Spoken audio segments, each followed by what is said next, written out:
Hi hello ఎలా ఉన్నారు? ఏదైనా ఒక విషయం కోసము ఎదురు చూడడము అంటే అది మీకు ఎలా అనిపిస్తుంది? మీ లైఫ్లో ఏదైనా ఒక ఎక్స్పీరియన్స్ ఉందా?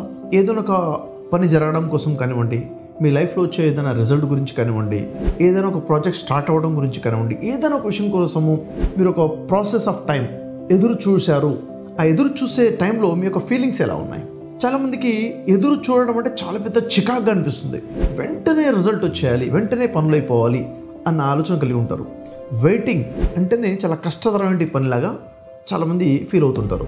ఉదాహరణకి ఎవరైనా ఒక వ్యక్తి లైఫ్లో మంచి రిజల్ట్స్ ఉన్నాయి, చాలా ఉన్నత స్థాయికి ఎదిగాడు. ఆ వ్యక్తిని చూసి అలా నేను కూడా ఎదగాలి, అలాంటి రిజల్ట్ నా లైఫ్లో కూడా రావాలి అన్నప్పుడు తొందరగా అలాంటి రిజల్ట్స్ రావాలి, ఇన్స్టెంట్గా అలాంటి మార్పు వచ్చేయాలి అని చెప్పేసి చేసే ప్రయత్నము ఉన్న ఆలోచన. వాస్తవానికి ఇక్కడ తెలుసుకోవాల్సిన విషయం ఏంటంటే ఎదురు చూడడము, వెయిట్ చేయడము, ఆ టైం ప్రాసెస్ ఏదైతే ఉందో దాంట్లో ఒక అద్భుతమైన ఒక విషయం దాగి ఉంది, ఒక రియాలిటీ, ఒక వాస్తవం దాగి ఉంది. అది మనం తెలుసుకోవాలి. అసలు ఎప్పుడైనా కానీ అసలు వెయిటింగ్ అనే దాని గురించి కానీ, ఏదైనా ఒక పని జరగడం గురించి, పట్టే సమయం గురించి, దానిలో ఉన్నటువంటి విషయం గురించి ఎప్పుడైనా ఆలోచించారు? ఎగ్జాంపుల్ చూస్తే, అమ్మ 9 నెలలు వెయిట్ చేయకపోతే పరిపూర్ణమైన బిడ్డ ఈ ప్రపంచానికి రాదు. కంప్లీట్ డెవలప్డ్ బేబీ ఉండాలంటే 9 నెలలు దాటాలి, 9 నెలలు గర్భంలో ఉండాలి. అలా కాకుండా ఒక 2 నెలల ముందే బాబు కనుక ఈ భూమి మీదకి వచ్చేస్తే నష్టం వాటిల్లుతుంది, పరిపూర్ణత రాదు, డెవలప్మెంట్ కంప్లీట్గా ఉండదు. అంటే ఆ 9 నెలల వెయిటింగ్ పీరియడ్ ఏదైతే ఉందో, ఒక ప్రాసెస్ ఏదైతే ఉందో, కావాల్సిన డెవలప్మెంట్ అవుతుంది. That is healthy waiting period అంటారు. పిల్లవాడు పుట్టిన తర్వాత ఆ బాల్యం నుంచి యవ్వనానికి రావడానికి టైం పడుతుంది, వెయిట్ చేయాలి, సమయం పడుతుంది, ఇన్ని సంవత్సరాల సమయము. టీనేజ్ స్టార్ట్ అవ్వాలి, 12 years దాటాలి, 13 years స్టార్ట్ అవుతాయి, టీనేజ్ స్టార్ట్ అవుతుంది. ప్రతిదానికి ఒక సమయం వెయిట్ చేయాల్సిందే. తొందర చేసినా కానీ టీనేజ్ వచ్చేస్తుందా? పుట్టగానే స్కూల్కి పంపించేయాలి, అవుతుందా? స్కూల్కి వెళ్ళి ఒక సమయము, ఒక ఏజ్, ఒక వయసు వస్తుంది, అంతవరకు వెయిట్ చేయాలి, అవునా కదా? ఈ ఎదుగుదల అనేది ఒక సహజ ధర్మం. అది స్కూల్లో పిల్లలు ఎగ్జామ్స్ కోసం వెయిట్ చేస్తారు, ఎగ్జామ్ రాసిన తర్వాత రిజల్ట్స్ కోసం వెయిట్ చేస్తారు, ఎడ్యుకేషన్ తర్వాత జాబ్ కోసం వెయిట్ చేస్తారు, జాబ్ వచ్చాక ప్రమోషన్ కోసం కూడా ఒక సమయం అనేది పడుతుంది. అంటే ప్రతి దశలో కూడా ఎదురు చూడడము అనేది ఒకటి దాగి ఉంది అక్కడ. ఎందుకు? ఈ ఎదురు చూసే క్రమంలో ఒక మనిషి మానసికంగా, శారీరకంగా సంసిద్ధమవుతూ ఉంటాడు, సిద్ధపడుతూ ఉంటాడు.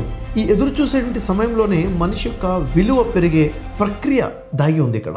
ఈ విషయాన్ని అర్థం చేసుకోకుండా మానవుడు ఎప్పుడైతే నాకు వెంటనే రిజల్ట్స్ కావాలి, తక్షణమే ఫలితం కావాలి, వెంటనే అయిపోవాలి, ఏదైనా కానీ సహనం లేను అని చెప్పేసి ఏ చిన్న విషయాలైనా పెద్ద విషయాలైనా ఏదైతే పరుగులెడుతూ ఉంటాడో దానివల్ల అనర్థాలు ఉంటాయి. కనపడవచ్చు, కొన్ని తాత్కాలికమైన ఫలితాలు కనపడవచ్చు, అప్పటికప్పుడు రిజల్ట్స్ కనపడవచ్చు.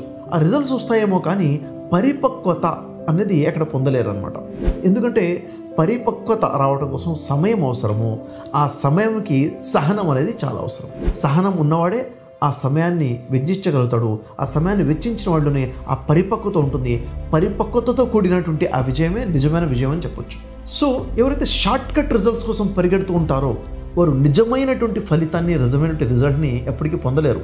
ఇది కేవలము మనిషి యొక్క జీవితం గురించే కాదు. మీరు ఏ విషయాన్ని చూసుకున్నా కానీ ప్రతి దానికంటూ ఒక సమయం అనేది ఉంటుంది, కేటాయించబడిన సమయం ఉంటుంది. ఉదాహరణకి ఒక విత్తనాన్ని భూమిలో నాటితే ఆ నాటపడ్డ విత్తనము మొలకెత్తడానికి సమయం పడుతుంది, వెంటనే మొలకెత్తవు కదా, దానికంటూ ఒక సమయం ఉంటుంది, దానికంటూ ఒక ప్రాసెస్ ఉంటుంది, దానికోసం వెయిట్ చేయాలి. ఆ మొలకెత్తినటువంటి ఆ గింజ ఒక మొక్కలా మారడానికి, ఆ మొక్క కాస్త ఒక చెట్టులా మారడానికి ప్రతి దానికి ఒక ప్రాసెస్, ఒక టైం అనేది ఉంటుంది. దానికోసం ఎదురు చూడాల్సిన సమయం ఉంటుంది. ఆ తర్వాత అది ఫలించాలంటే దానికి పూలు పండ్ల కోసం అదే సమయం ఉంటుంది, దానికోసం సమయం వెయిట్ చేయాలి. సహనం లేకుండా తొందరపాటులో పండినటువంటి పంట రుచించదు, అది ఆరోగ్యకరంగా ఉండదు. ఈరోజు చూసినట్లయితే తొందరగా పంట చేతికొచ్చేయాలని చెప్పేసి, తొందరగా రిజల్ట్ వచ్చేయాలని చెప్పేసి, దాని మీద ఏదో డబ్బులు సంపాదించాలని చెప్పేసి ఏవైతే మనిషి చేసే ప్రయత్నాలు ఉన్నాయో అలా వచ్చినటువంటి పంట వల్ల మనిషికి ఆరోగ్యం కాదు, అనారోగ్యం వస్తుంది. అది పండ్ల విషయంలో కావచ్చు, కూరగాయల విషయంలో కావచ్చు, చికెన్ అనే ఎగ్జాంపుల్ కావచ్చు, ఎగ్స్ కావచ్చు, ఇలాంటి చాలా ఎగ్జాంపుల్స్గా మాట్లాడుకోవచ్చు. ఆరోగ్యం కోసం కావాల్సినట్టు అది అనారోగ్యానికి దారితీస్తుంది, కేవలం తొందరపాటు వల్ల, ఆ సమయం, ఆ ప్రాసెస్ కోసము కావాల్సిన టైం ఇవ్వకపోవడం వల్ల. చీకటి అయిన వెంటనే పగలు రాదు కదా, దానికోసం వెయిట్ చేయాలి. తెల్లారైన వెంటనే మళ్ళీ రాత్రి రాదు, ఆ రాత్రి కోసం మళ్ళీ వెయిట్ చేయాలి. ఇది ఒక సిస్టమ్. మన ప్రకృతిని చూసుకున్నా కానీ ఋతుకాలాలు ఉన్నాయి. వర్షాకాలము, ఎండాకాలము, చలికాలం, ఇవి కాలాలు దానికి కూడా ఒక సిస్టమ్ ఉంది, దానికి వెయిట్ చేయాలి. ఇది ప్రకృతి ధర్మము ఏ విషయంలో చూసుకున్నా కానీ. కాబట్టి ఆ ధర్మం మనలో ఉండాలి. ఆ ధర్మం మనలో లేకుండా దాన్ని ఎప్పుడైతే ఓవర్కమ్ చేసే ప్రయత్నం చేస్తామో, ధర్మాన్ని దాటే ప్రయత్నం చేస్తామో అనర్థాలు వస్తాయి. ఒకవేళ ఈ ప్రకృతి కూడాను ఈ ధర్మాన్ని దాటేసి పనిచేయడం మొదలు పెడితే, ఈ సమయం కోసం ఎదురు చూడటం కాకుండా ఇన్స్టెంట్గా మార్పులు తెచ్చేసుకుంటే మొత్తం ఏమైపోతుంది, ప్రపంచం మొత్తం కూడాను ఈ ప్రకృతి మొత్తం అల్లకల్లోలం అయిపోతుంది. పరిస్థితులు ఊహకు కూడా అందనట్టుగా మారిపోతాయి. ఇదే మానవుడి జీవితంలో కూడా అదే జరుగుతుంది. మానవుడు కూడా దేనికి ఎంత సమయం ఇవ్వాలో, దేన్ని ఎలా అర్థం చేసుకోవాలో, దేనికోసం ఎంత ఎదురు చూడాలో అవగాహన లేకుండా తొందరపాటు వల్ల, చేసేటువంటి పనులు, తీసుకునే నిర్ణయాల వల్ల జీవితాలు తారుమారైపోతున్నాయి. మానవ జీవితానికి సహనము, ఓపిక, ఎదురు చూడడము, సమయం కేటాయించడము, ఇవన్నీ కూడా చాలా అవసరమైన విషయాలు. అంటే దీని అర్థము ప్రతి విషయంలో కూడా ఎదురు చూడండి, ప్రతి విషయానికి సమయం కావాలి, వెయిట్ చేయండి అని కాదు. ఏ విషయంలో అయితే తొందరపాటు కావాలో, ఇమీడియట్ యాక్షన్ తీసుకోవాలో అక్కడ ఇమీడియట్ యాక్షన్ తీసుకోవాలి. ఎగ్జాంపుల్, ఒక పేషెంట్ని వెంటనే అడ్మిట్ చేయాలి, ఆపరేషన్ చేయాలి, ఇలాంటి విషయాలు లేదు. వెయిట్ చేస్తాను, సమయం తీసుకుంటాను, ఓపిక పడతాను కాదు. ఎక్కడ ఏ పనిలో ఓపిక కావాలి, సమయం కావాలి, వెయిట్ చేయాలి, ఎక్కడ వెంటనే డిసిషన్ తీసుకోవాలన్నది ఆ సమయస్ఫూర్తి ఉండాలి, ఆ విచక్షణ అనేది మానవుడు కలిగి ఉండాలి. అనేక విషయాల్లో ఆలస్యం అమృతం విషం అవుతుంది. ఆలస్యం చేస్తే అమృతం కూడా విషమైపోతుంది. ఆలస్యం చేస్తే అనేక విషయాల్లో మనం తొందరపాటు వల్లనే అనర్థాలు ఉంటాయి. సందర్భాన్ని బట్టి, విషయాన్ని బట్టి, పరిస్థితిని బట్టి అర్థం చేసుకుని మానవుడు ఎప్పుడైతే ప్రవర్తిస్తాడో అప్పుడే సరైన ప్రతిఫలాలు మన జీవితంలో పొందగలుగుతాం. ఓపిక, సహనం జీవితానికి ఎంత అవసరమో సమయానుకూలంగా స్పందించడం కూడా, మనిషికి ఆ విచక్షణ కలిగి ఉండడం కూడా చాలా అవసరం. Waiting is not wasting the time, it's a silence process of divine preparation. ఆ దైవిక శక్తి యొక్క ఒక ప్రిపరేషన్ అనేది ఈ సృష్టిలో, ఈ ప్రకృతిలో, మానవ జీవితంలో దాగి ఉంది. అది ఒక సైలెన్స్ ప్రిపరేషన్. అర్థం కావచ్చు, మౌనంగా ఉంది, సైలెంట్గా ఉంది అనిపించవచ్చు, కానీ ఒక పరిపక్వత, ఒక డెవలప్మెంట్, ఒక రూపుదిద్దుకోవటం అనేది జరుగుతూ ఉంటుంది. దీని గురించి ధార్మిక గ్రంథాలన్నీ కూడా చాలా చక్కగా బోధించడం జరిగింది. ఎదురు చూడడం అంటే ఏదో ఆలస్యం చేయడం కాదు. దేవుడు మనలో, ఆ డివైన్ పవర్ మన లోపల ఒక పరిపక్వతను తీసుకొస్తున్నాడు. దానికి పట్టి ఒక సైలెంట్ పీరియడ్ అనమాట ఇది.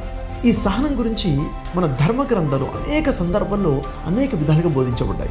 ఋగ్వేదం 10వ మండలము 191వ సూక్తము 2వ మంత్రాన్ని చూసుకుంటే, మానవుడు సమయాన్ని, సహనాన్ని పంచుకునే సామర్థ్యాన్ని కలిగి ఉండాలి అని ఉంది. అంటే మనిషి యొక్క సామర్థ్యం ఇది కెపాసిటీ అని చెప్తున్నారు. ఏంటది? ఆ సమయం కోసం ఎదురు చూడటము, సహనాన్ని కలిగి ఉండడము ఏదైతే ఉందో ఇది ఒక మనిషి యొక్క సామర్థ్యము. ఈ సామర్థ్యం మనిషిలో ఉండాలి. సమయము కేవలం నడక కాదు, అది సహనాన్ని నేర్పే ఒక సాధన.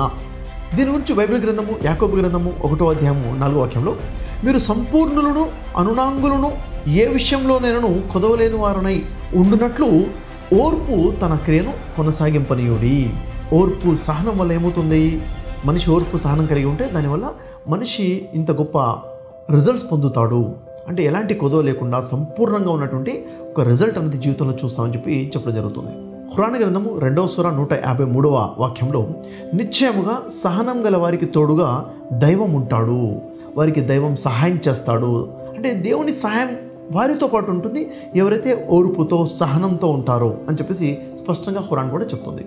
సో ఈ కెపాసిటీ ఏదైతే ఉందో, ఈ సహనం ఉండడము, ఓర్పు ఉండడము, ఎదురు చూడడము, విషయాన్ని అర్థం చేసుకోవడము, ఇది మానవుడికి ఎలా వస్తుంది? అది డివైన్ మైండ్ సెట్ వల్ల సాధ్యమవుతుంది. దైవికమైనటువంటి ఆలోచన వల్ల. మన ధర్మ గ్రంథాలు ఏవైతే బోధిస్తున్నాయో, డివైన్ మైండ్ సెట్ ఏదైతే ఉందో, డివైన్ లా ఏదైతే ఉందో, అది అవగాహన ఎవరికైతే ఉంటుందో వారిలో ఈ ప్రశాంతత, నిలకడ, ఓర్పు, సహనము అనేది ఉంటుంది. తొందరపాటు ఉండదు.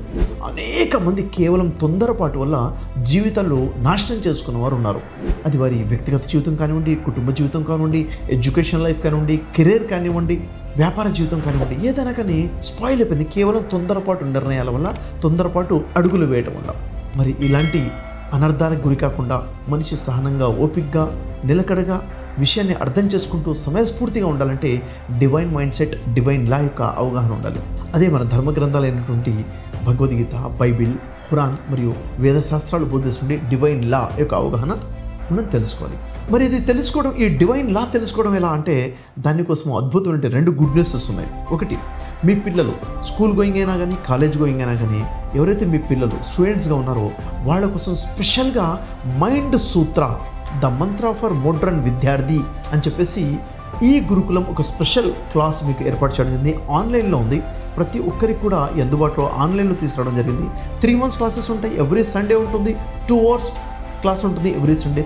సో దీని గురించి డీటెయిల్స్ తెలుసుకోవాలనుకుంటే తప్పకుండా ఈ నెంబర్కి కాల్ చేయండి. మీ పిల్లల భవిష్యత్తు కోసము కేవలం అకాడమిక్ నాలెడ్జే కాదు, వాళ్ళకి సాఫ్ట్ స్కిల్స్ కావాలి, సమయస్ఫూర్తి కావాలి, నిర్ణయం తీసుకునే తత్వం కావాలి, సహనము, ఓపిక కావాలి, డివైన్ లా యొక్క నాలెడ్జ్, డివైన్ మైండ్ సెట్ కావాలి.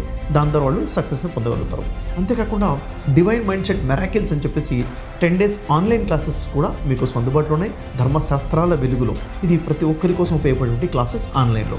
సో స్టూడెంట్స్ కోసమైనా పెద్దల కోసమైనా ఉన్నటువంటి ఈ అవకాశాన్ని మీరు సద్వినియోగం చేసుకోండి. జీవితంలో ఓర్పు, సహనంతో ఆ ప్రకృతి నియమం ఏదైతే ఉందో, డివైన్ లా ఏదైతే ఉందో దాన్ని అర్థం చేసుకుని లైఫ్ని సక్సెస్ఫుల్గా లీడ్ చేయాలని మనస్ఫూర్తిగా నేను కోరుకుంటున్నాను. Thank you very much.